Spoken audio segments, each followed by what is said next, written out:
Jamie Giddens. In this game, here's Gittins. Gittins! João Pedro. He digs it across, should be the match-winning moment. Pedro! Estevao.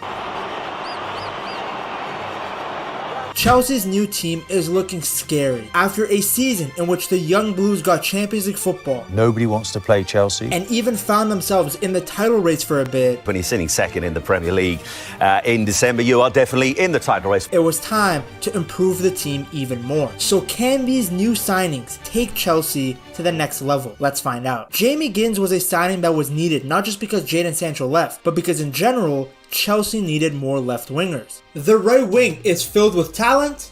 The left side, it's a bit deserted. Mudryk was supposed to be the next guy up, but we all know what happened to that poor guy. I feel bad for him because firstly, he probably didn't know what he was taking. But then secondly, he took performance enhancing drugs, but didn't see his performances enhanced. Brother got banned for no reason.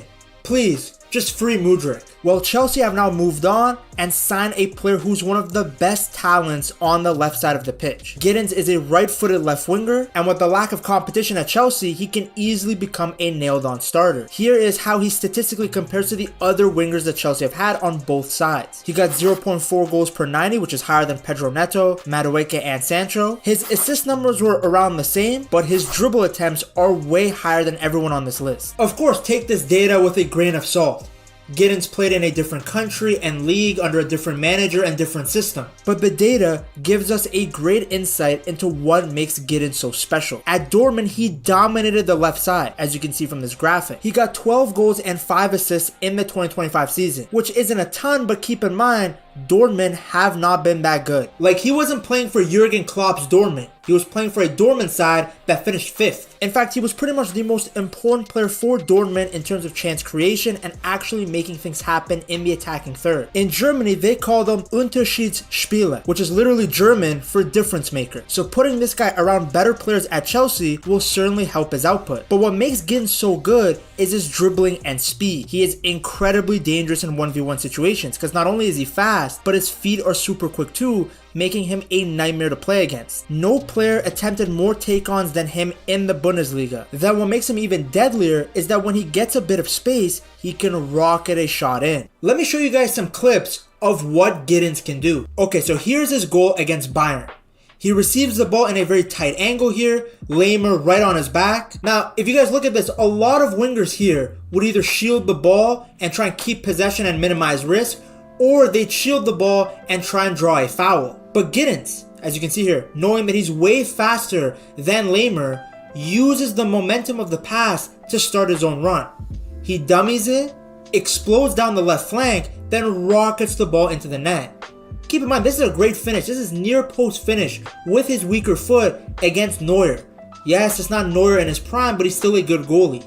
The second clip here, we have Giddens versus Eintracht Frankfurt. So he gets the ball out wide, he attacks his defender with speed, and then boom. Because he's so quick, he can basically get this bit of space off every single time. So all he has to do is just develop his shooting like this, and just be more consistent. Because he's so quick both in terms of his speed and how quick his feet are, that he's always going to be able to create this little bit of separation, and then he just has to curl one in. Here's another clip from the same match where Giddens shows how lethal he can be on the counter.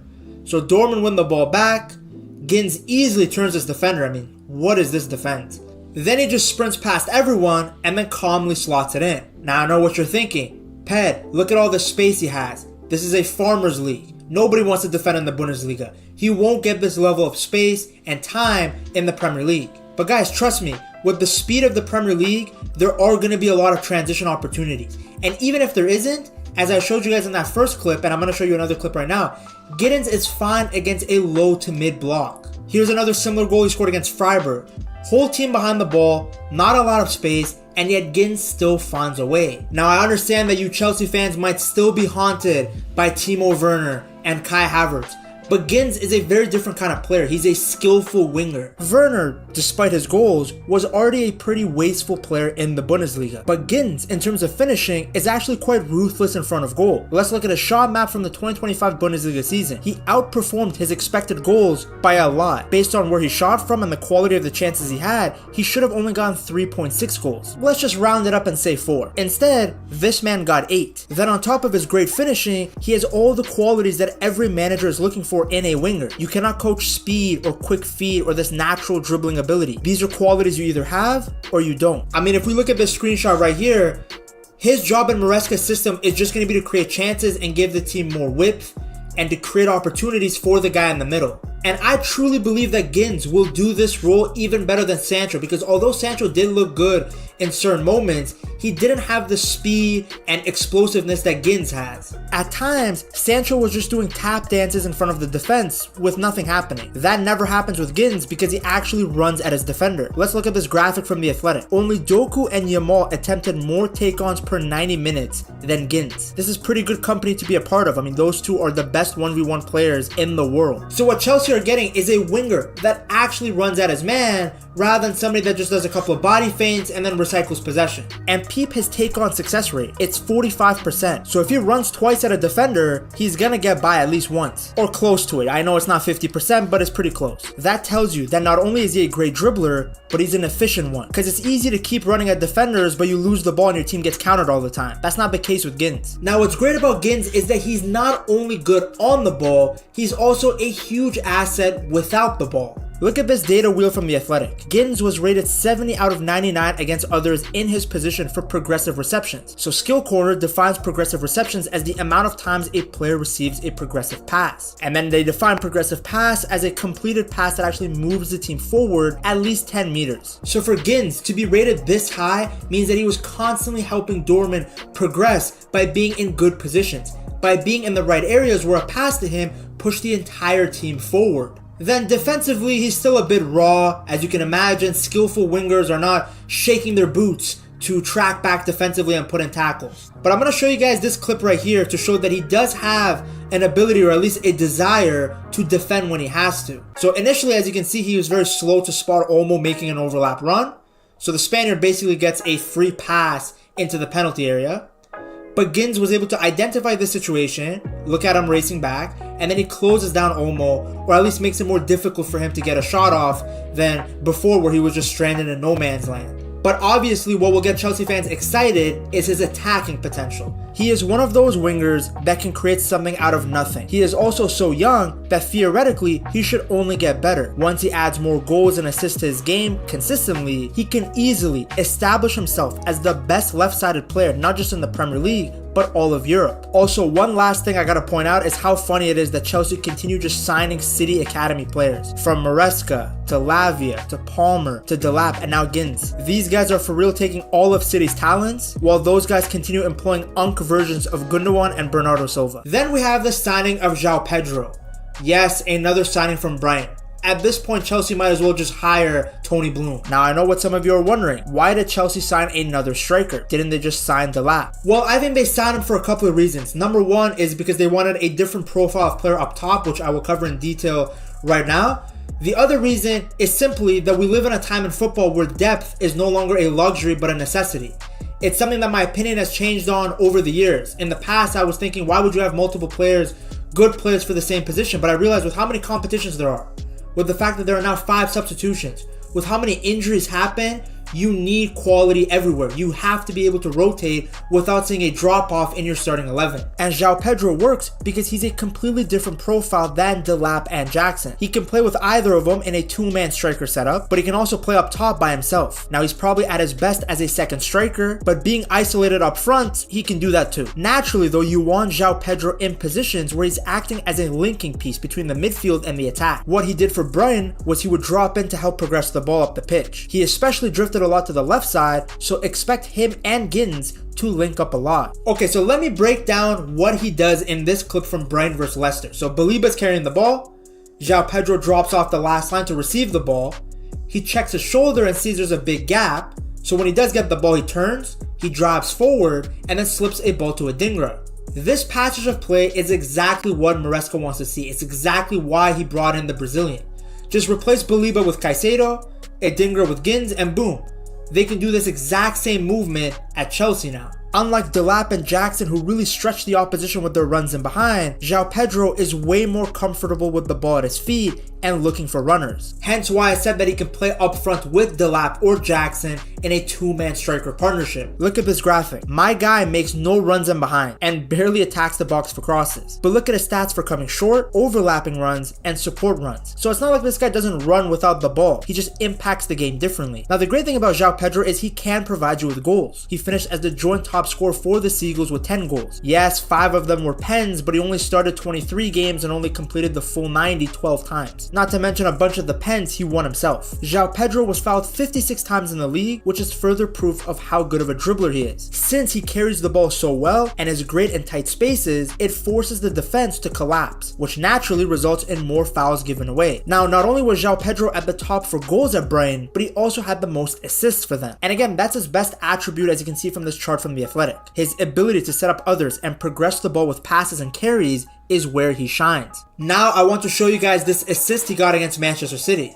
As we discussed before, he loves to drop deep to collect the ball. Now City actually do a great job of covering the initial pass to him. So instead, Baliba goes to Welbeck, who passes it back to João Pedro, who is now in the pocket of space.